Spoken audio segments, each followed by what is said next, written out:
વ્યાસપીઠ પર બિરાજમાન શ્રી પલકેશભાઈ, આપ સૌ હરિભક્તો તેમજ વિશ્વભરમાં આસ્થા ટીવીના માધ્યમ દ્વારા જોડાયેલા શ્રોતાજનોને પ્રણામ અને સૌને જય શ્રી કૃષ્ણ. આપ સૌ ઉત્સાહથી શ્રીમદ ભાગવત કથા જીવન એક ઉત્સવમાં પધાર્યા છો. આપ સૌનું પ્રેમભર્યું સ્વાગત છે. આજે આપની સમક્ષ જલારામ મંદિર ગ્રીનફિલ્ડથી રજનીભાઈ દાવડા પધાર્યા છે. આપનું સ્વાગત કરીએ છીએ. તેમજ પ્રફુલભાઈ રાડિયા તેમજ મીરાબેન પણ પધાર્યા છે. આપનું સ્વાગત કરીએ છીએ. અને વિશાલભાઈ, આપનું પણ અમે સ્વાગત કરીએ છીએ. આપની આ ભાગવતી યાત્રાનો ત્રીજો દિવસ છે. આજે શ્રી પલકેશભાઈ સાથે વાત થતી હતી ત્યારે ખૂબ સુંદર પલકેશભાઈએ કહ્યું કે આપણે 20% બોલવું હોય ને તો 80% સાંભળવું પડે છે. અને આપણું ભક્તિમાં પેલું પગથિયું છે શ્રવણમ. એટલે જે મેં સાંભળ્યું છે અને જેનો મને જીવનમાં લાભ થયો છે, તો મને આ અવસર મળ્યો છે કે આપ સૌ સાથે તે શેર કરું. તો મનન કરવાથી જે રક્ષા કરે છે, જેનો જાપ કરવાથી રક્ષા થાય છે, એને આપણે મંત્ર કહીએ છીએ. એક રાજા જે પ્રજાવત્સલ અને ધાર્મિક હતા, તેને ત્યાં એક સંત પધાર્યા. ઘણા દિવસ રહ્યા. સંત જવા તૈયાર થયા તો રાજાએ સંતને કહ્યું, મારે કોઈ ગુરુ નથી, આપ મારા ગુરુ બનો, મને શિષ્ય રૂપે સ્વીકારો. સંતે એવું કર્યું. પછી રાજાએ કહ્યું, મને એક મંત્ર આપો. સંતે કહ્યું, આ મંત્ર બરાબર યાદ રાખજે, મંત્ર બહુ કામ આવશે, તારું ખૂબ ભલું થશે. તો રાજાએ કહ્યું, ભલે. પછી સંત બોલ્યા, આ દિવસો પણ જતા રહેશે. તો રાજાને થયું, આ કઈ મંત્ર છે? એને તો એમ કે સંત ઓમ નમઃ શિવાય કે ઓમ નમઃ ભગવતે વાસુદેવાય એવો કોઈ મંત્ર આપશે. પણ રાજાને સંત ઉપર વિશ્વાસ, એટલે આ દિવસો પણ જતા રહેશે એ મંત્રનું રોજે મનન કરવા લાગ્યા.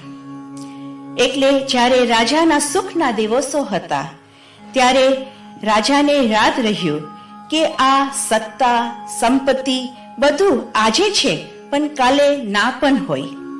આજે શરીર છે, સ્વાસ્થ્ય છે, પણ કાલે ના પણ હોય. એટલે આ બધાનો સદઉપયોગ કરવો, કોઈને કામ આવવું, કોઈની સેવા કરવી, આ બધું પરિવર્તનશીલ છે. એટલે રાજાને ક્યારે અભિમાન પણ ન થયું. આપણે કહીએ છીએ ને કે આવતીકાલની કોને ખબર છે, આજનો લાવો લીજીએ, કાલ કોને દીઠી છે. જેટલું બને એટલું આજે કરી લઈએ. રાજાએ સારું કામ કરીને પ્રજાના હૃદયમાં સ્થાન મેળવ્યું. થોડા વર્ષો પછી એક દુશ્મને હુમલો કર્યો, રાજાનું રાજ્ય ગુમાવ્યું. રાજાને જંગલમાં જવું પડ્યું. પણ ત્યાં પણ ગુરુજીનો મંત્ર યાદ કરતા આ દિવસો પણ જતા રહેશે. એટલે આ મંત્રએ દુઃખના દિવસોમાં આશ્વાસનનું કામ કર્યું. પછી રાજાએ જે પ્રજાની સેવા કરી હતી તે બધા આવ્યા ને રાજાને કહ્યું, આપણે ફરી પાછી સેના ઊભી કરશું ને દુશ્મનને હરાવશું. ને આમ કરીને રાજાએ ફરી પાછું એનું રાજ્ય મળ્યું. તો આ મંત્ર આ દિવસો પણ જતા રહેશે સુખમાં રાજાને પ્રેરણા આપી પોતાની સત્તા ધન સંપત્તિનો ઉપયોગ કરવા માટે અને અભિમાનથી મુક્ત રાખ્યા.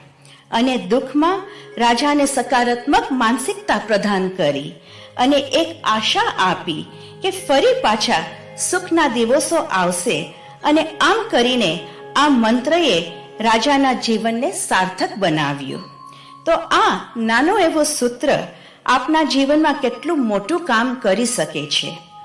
મને આ સૂત્ર કથામાંથી પ્રાપ્ત થયો છે અને મને મારા સુખ અને તેમજ મારા દુઃખના દિવસોમાં ખૂબ માનસિક બળ પ્રદાન કરે છે. તો આવા સૂત્ર આપને કથામાંથી મળે છે.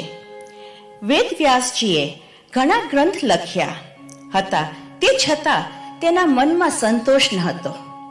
ત્યારે નારદજીએ વ્યાસજીને શ્રીમદ ભાગવત લખવાનું કહ્યું, જે લખીને વ્યાસજીને સંતોષ અને પ્રસન્નતાનો અનુભવ થયો. આ શ્રીમદ ભાગવત કથા જ્યારે સુખદેવજીએ પરીક્ષિતને કહેવાનું રજૂ કર્યું, ત્યારે ત્યાં દેવતા અમૃત લઈને આવ્યા અને સુખદેવજીને કહ્યું, પરીક્ષિતને તો મૃત્યુનો શ્રાપ છે, તો આ અમૃત એને આપી દો, જેથી તે અમર બની જાય, અને કથા અમૃત દેવતાને આપો. ત્યારે પરીક્ષિતે કહ્યું કે અમૃત પીને એ અમર બની જશે, પરંતુ એને અમરની પણ અભય થવું હતું, અને શ્રીમદ ભાગવત મૃત્યુના ભયનો નાશ કરે છે.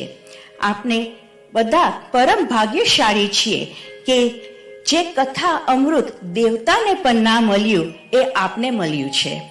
તો આવો આપણે શ્રીમદ ભાગવત કથા જીવન એક ઉત્સવની યાત્રામાં આગળ વધીએ.